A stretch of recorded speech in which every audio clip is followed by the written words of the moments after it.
Hi everybody, welcome to Facebook Live. This is Steve Barrett at PRWeek. We're here doing our weekly podcast with Czarnecki and Diana Bradley.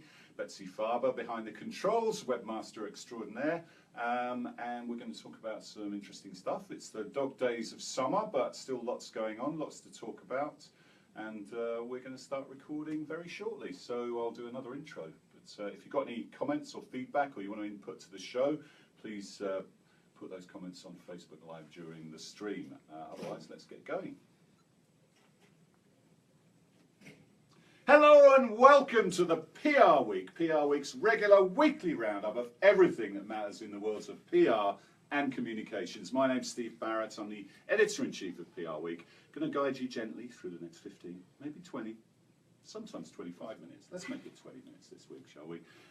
As we catch up on a busy week, despite it being the end of summer. All looking forward to the Labor Day weekend, but slightly sad about summer ending, but some big stories. Our colleagues in the UK have done a survey on PRs and journalists and the dynamic between the two. We'll find out the highlights of that. We'll catch up on Lochte Gate with our Ryan Lochte correspondent, Sean Czarnecki, and we'll talk about celebs and tweets. We're in the wrong business, folks. They're making a lot of money for just doing a couple of tweets. How can we get on that gravy train? I don't know. We'll find out. Colin Kaepernick, he sat down during the national anthem. They've been talking about that all week.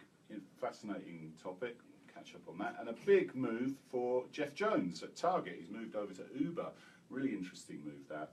So we'll talk about that one.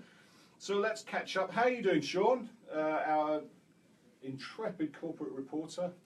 Have you had a good week? Well, it's been fantastic. Yeah. It's been a little bit hectic, but that's not bad. Yeah, you don't like it to be boring. The hours then sort of only drift slowly by, don't they? And as Ryan Lochte correspondent, I mean, you're always busy, aren't you? Yeah, everything keeps happening with that. Yeah, that's right. And Diana Bradley, superstar consumer reporter, but also senior reporter, but also stand-in news editor this week with Frank Washcook on his jolly holes or his vacations. Having a good week? I am. The team behaving themselves? I would say so. Yeah, they're being great. I'm overworking them, but they're doing wonderful. Yeah, and you've also been doing the breakfast briefing in the mornings, so thank you for that as well. I'm a zombie right now.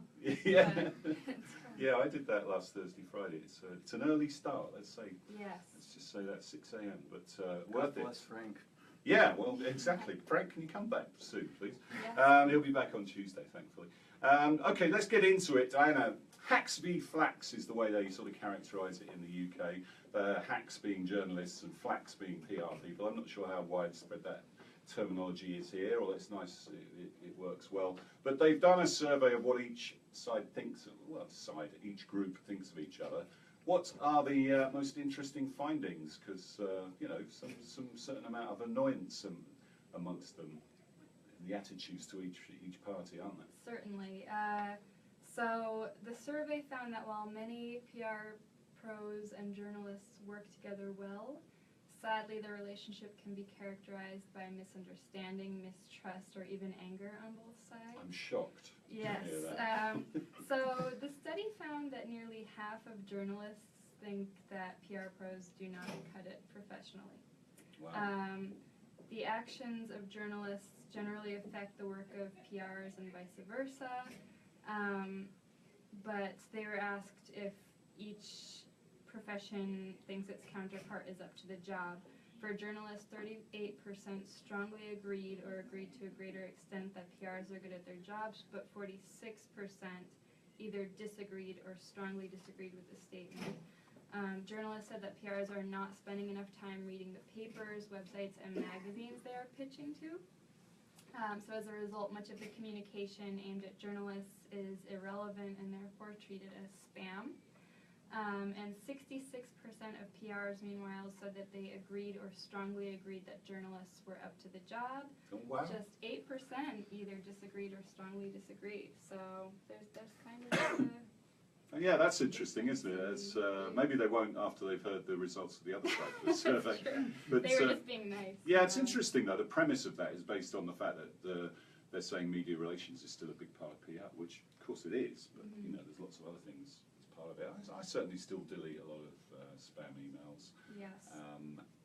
But you know, we're in an interesting position, aren't we? Because because we're journalists, but we write about PR. So we are slightly conflicted on that one. What do you think, Sean? Do you generally have positive experiences of working with PR people? Generally, yes. Sometimes I have excellent experiences. For me, the biggest thing comes down to, what is the value of the relationship and whether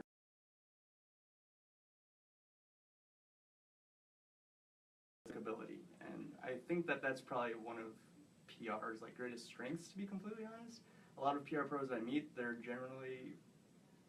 great to hang out with. They can be great and amicable, but if they're useless at their job and they can't deliver their client, then that's no good, is it? I mean, I don't mind a grumpy PR if they can get me the person I need to speak to quickly and understand what I want from them and get me all the other assets we need. What about you, Diana? What makes a great PR relationship for you? I think Sean basically covered it. The biggest thing is trust. And if they tell you you have the exclusive, you really have the exclusive. And yeah, just being aware of what we cover, and and also sending images. Please always send images. We need them for our story. Good quality images. Good quality images, yes. And is it really okay these days to say you haven't got a picture of someone? In these days of ubiquitous smartphones, which can take high quality, high resolution pictures, I think anybody can take a picture these days, even me, or even shoot a video. So yeah, what's the most annoying thing? Let's flick the switch a bit, Sean. What's the thing that really annoys you most about PRs? Oh man, I'm just a guy that's trying to pay off his student loans. No, for me, probably the biggest thing, sometimes we need to cut to the chase a little bit sooner. Every once in a while I will get an email that might have a very good pitch at the very bottom of 500 words. Yeah. And sometimes they'll open up with a rhetorical question of, Sean, do you care about great stories? Yeah, dude, we're on the clock here. That's a good point, actually. So they bury the lead, basically. Yes. Yeah. You know what I really hate is when they pitch you something, but then they can't follow through. So it's That's they've the most kind of annoying thing, isn't it? they've kind of teased you with this Good one. idea, and then they can't do it. And but on the other hand, I don't want them to stop telling me things. Yeah. So it's good to just know about it. Mm-hmm. But yeah, it can really, we can plan a day around oh, this is a great story, and then it just doesn't happen. So that's So they promise a senior executive, a CMO or a CEO, and we understand they're often the conduit and the middle person. Yeah. So, but there were some funny requests, weren't there? The survey also, just to end on this, there were a few funny requests that. What was the most crazy thing that a journalist asked a PR for, and took us through a couple of those. You can you please get a hold of the CEO on his honeymoon trip? I think was one of them. That was right, yeah. And said with a straight face, I think. Yeah. It's kind of shocking. It is shocking, yeah.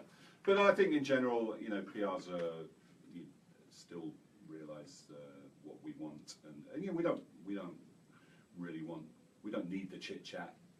It's good to have a nice relationship, and I think it's good to meet people face to face, and then you can have a business-like relationship after that. And the thing to remember on both sides, actually, from the journalist side and the other side, is you only really break that trust once. If you, for example, as a journalist, break an embargo, or you quote someone when they've given you something on background or off the record, you're never going to have the trust of that person again. And if somebody vice versa tells you there is an exclusive or fails to deliver, then you're not going to look very favourably on their future stories. So yeah, it's good human relationships, really, isn't it?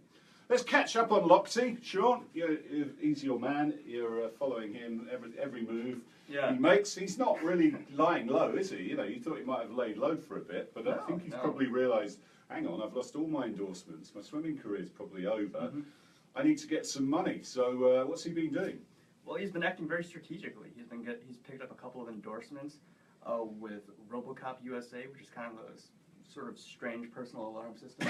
they're what you call sound grenades. It's just this little tiny device. You pull the pin, it makes a loud noise.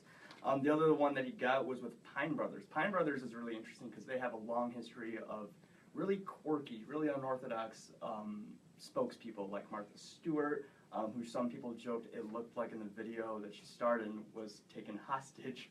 And then another one with Fine Brothers' throat cough drops. cough drops, which Yes. I kind of need at the moment, actually. So if anyone wants to send me some, go for it. But yeah, the personal alarm one's interesting, isn't it? Because obviously the people said, well, you could have done with that on the night, in the famous night in question in Rio, couldn't you? The irony runs pretty thick. Yeah, yeah.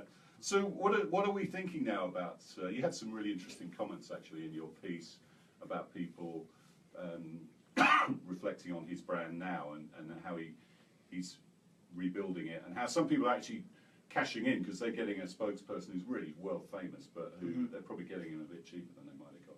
Exactly. Pine Brothers, very wisely and wittily, I would say, like they picked up Ryan Lochte and said that we're going to be a more forgiving brand, the same way that our cough drops are forgiving on your throat. Yeah. It's cute. It's funny, And they win because they have a spokesperson who they can get for incredibly cheap, who otherwise would have been costing millions of dollars or something like that. And they probably don't have that money just lying around in the kitchen drawer. On the other hand, Ryan Lochte at the same time gets to show that he still has some brand equity. And slowly re-establishing himself. Dancing with the Stars, of course, probably won't hurt. This was not linked in any sort of way. He was in talks for that weeks before, as far as I And understand. they're still going to go because it's a nice narrative for them, isn't it? They like sort of fallen star stories. Yeah, well, good luck to him. He's not the brightest, is he? Let's face it. When you see him interviewed and when you see him on his reality show, he's better in the pool than out of it. But yeah, we'll keep track on how he's doing. And talking of celebs and endorsements, Diana, interesting survey by actually I think it's a US agency, isn't it, on how much celebrities are being paid to endorse things and tweet and simply tweet things out. Tell us a bit more about that. Yeah, so Captivate, it's a San Francisco agency that acts as a middleman between brands and so-called influencers.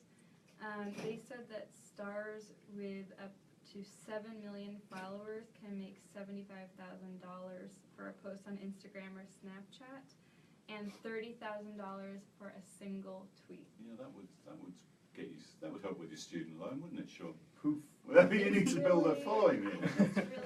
It's to wonder about the ROI. And then in June, research showed that PR and marketing professionals are now more likely to use social media influencers than other types of traditional celebrity for campaigns, while favoring YouTube as their preferred channel. And since June, the International Consumer Protection and Enforcement Network issued new guidelines which said that YouTube bloggers and other digital influencers must disclose all paid-for relationships clearly on any content they post. Yeah, there was an interesting piece in the Washington Post today about Kim Kardashian in a big fancy apartment in New York, and said thanks to Airbnb for putting me up. And there's been a few celebs who've had free apartments from Airbnb around the world, and there's no indication there whether they've been paid for that or not. So I think it's a real grey area, isn't it? Yeah. And the FTC is trying to clamp down on that. So we're doing a piece actually this week. Chris Daniels, who did a fantastic analysis last week, is doing one on this area. It'll be published Friday morning, so look out for that. Very interesting topic, and one that will run and run. Thank you, Diana. Let's talk about Colin Kaepernick, Sean. He, the San Francisco 49ers quarterback, famously last Friday refused to stand for the national anthem. This was a pre-season game, I'm guessing, and caused a really interesting debate on both sides. I've seen all sorts of Twitter activity, people really down on him, burning the jersey, etc., and then others, including Veterans for Kaepernick. Yeah, saying, hey, this is what we fought for. You don't have to agree with the guy, but I agree with his right to say what he thinks. So talk us through it, what happened and your take on it. Well, Colin Kaepernick, he wanted to protest what he perceives to be racial oppression on behalf of the United States government and just the country as a whole and society. And so he decided to sit down. It's a very powerful gesture, but we often forget how often this is done. Not necessarily in terms of just sitting down during the national anthem, but when the athletes use their platform and use a sports venue just to make a political statement. But every single time, it seems to incite rage among the general population, because we don't go to sports because we want to listen to politics. Most people, they just want to go down, they want to watch a game. But again, Colin Kaepernick sat down and incited a giant internet mob, both in favor and against him. So right now, as far as I understand, Colin Kaepernick has has a few really big brands. One of them is Jaguar, and Jaguar. I'm sorry. anyways, he says that he's still going to stick by his guns, even if his endorsements threaten to drop him. He says he's going to stick by his guns. He's actually going to sit down for this upcoming game as well. And it's like a special military. It's military night, right? yeah. So there's a lot of different interesting things happening with that. I'm going to keep my eye on it and see how military organizations are responding. Yeah, the only problem may be that the sort of whole furore actually masks the serious debate about what he's trying to, which is about oppression of black people by police, and seeing the high-profile shootings of people over the last couple of years. And in fact, the San Francisco police sent a letter of protest, didn't they, to the league and to the 49ers. More for his interview afterwards than for the actual protest, I think, of sitting down. I need those Pine Brothers drops, I really do. Sorry about that. It's a free plug for Pine Brothers. But yeah, it's funny, isn't it? There's some great cartoons going around saying, the First Amendment, right, is one of the key pillars of U.S. society, isn't it? And, that's why it's the first. Yeah, and he was exercising that right. So what do you think, Diane? I Putting you just on the spot. think that this is really is a sports platform the right place to do this kind of thing? Yeah, I'm some not people have said sure, that. and That's interesting. yeah, it's it'll be interesting how this unfolds and how other athletes, what happens tonight, Thursday night during the game, and what impact this has, and if it changes the way people see this kind of thing. Yep. So, we'll see. Yeah, because of course a lot of sports stars and in fact soldiers, services, members of the armed services come from the backgrounds, communities where a lot of this stuff is happening. So, which was points that were being made in the Kaepernick for veterans, or veterans for Kaepernick. One of the most memorable tweets I saw was a veteran said, "I was black before I put on the uniform. I'm black when I take off the uniform. Yeah. I stand with Colin Kaepernick." And I thought that was a very powerful statement. Yeah, and I suppose if it's going to stimulate a debate, a proper, intelligent debate about this, whether that's possible in today's sort of hyperbolic climate, when you've got Donald Trump making that speech about immigration on Wednesday. I don't know, but certainly a very brave thing to do. Cynics have said, well, the guy's career is sort of floundering and maybe he's going to get cut anyway. It'll be very interesting to see how that plays out. And like you said, see if other players follow suit. But thanks for that, Sean. And check out Sean's piece. He got some really good commentary on that. And finally, Diana, Target. Jeff Jones is someone we know well at PRWeek. Remember interviewing him for a big piece. He's made a really interesting move to Uber. Tell us a bit about that. Yeah, so Jeff Jones is Target's CMO. I think he's been there about 3 or 4 years now. And so he's joining Uber as president of ride sharing. He'll be responsible for operations, marketing, and customer support globally. And it sounds like this talk happened between Jeff and Travis Kalanick, who's the co-founder of Uber, earlier this year after a TED Talk, and they were talking about how Uber can kind of salvage its reputation. So, yeah, I guess that they've decided now to bring him on to do this. He's replacing Ryan Graves in the president position, but Graves will continue to be integrally, I can't say that word. Integrally involved with Graves was one of the founders, wasn't he, as well, I think? Yeah, yes. And so he'll continue to stay on and help Kalanick on strategic projects and that kind of thing. And Kalanick announced this in a post on Uber's website earlier this week, and basically said that he and Graves realized that Uber's growing marketing efforts need to be far more integrated with the company's city operations. so they want to, that involves a change in organization and leadership. I think this is a fascinating move, and Jeff Jones is a Yeah. really interesting guy. He basically said to Kalanick, I think your strategy's wrong. You're emphasising the negative instead of the positive. Combative, too. Yeah, he is. And he came out, and Target, he came out and publicly, he did that famous post, didn't he, on LinkedIn or Yes. Medium? This was in May 2014. You might remember that an anonymous mid-level employee at Target headquarters sent a letter to Gawker complaining about the company's Rest in culture. peace. Yes, rest in peace. Complaining about the company's culture. And it was also right after they had their data breach, and Yeah, they that's also right. had change in the CEO, change and all sorts of things. Well, that had came been as a result, that happening. fallout really from all that stuff. Yeah. But it was almost Jones who, in fact, they talked about him as a potential to step up to CEO because the impression was he handled it so well. Yeah. So I think that sort of attitude is going to stand him in good stead at Uber, which Yeah. is such a disruptive, controversial business. And let's face it, they lost over $1.5 billion in the first half of this year. So Yeah. there's some big business challenges and regulatory challenges in cities. So I think great move for Uber, great move for Jeff. We wish him well, and we'll see how that plays out. Okay, thanks, folks. Interesting discussion. Enjoy your long Labor Day weekend, and You too. sorry, last summer Friday tomorrow. So it's back to working all afternoon next week, but. We're going to have our big Le Retour party next Wednesday, cocktail party to sort of mark the change in seasons.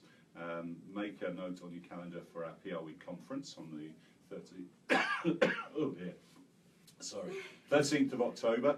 Great lineup of speakers. I'm not going to talk about them too much because my voice is going. And PRWeek Awards. You've got until the 3rd of October to get your entries in, so please start working on them. We'll see you next time on the PR Week.